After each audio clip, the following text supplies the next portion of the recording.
Hello and welcome back to Easy English Podcast. Today I want to help you with something that can feel a little tricky: saying no, politely, in English.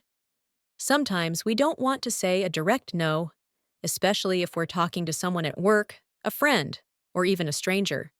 So how do native English speakers say no without sounding rude? Let's learn 5 polite and natural ways to say no that you can start using today. Phrase 1. I'd love to, but this sounds kind and thoughtful.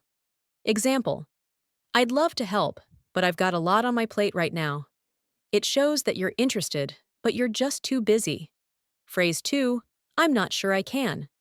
This is softer than a direct no example. Thanks for inviting me, but I'm not sure I can make it this weekend. It leaves the door open without fully committing. Phrase 3. I'll have to pass. A short and polite way to decline.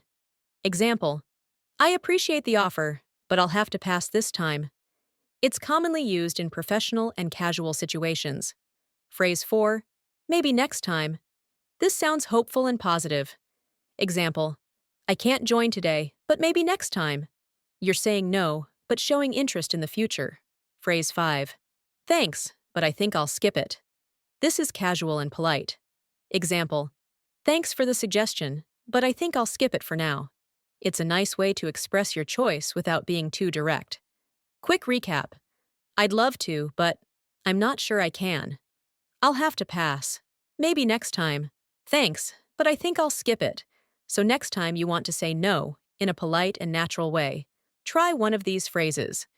If you found this episode helpful, please like, share, and subscribe to Easy English Podcast. I post daily episodes to help you speak English more confidently, one step at a time. Thanks for listening, and I'll see you in the next episode.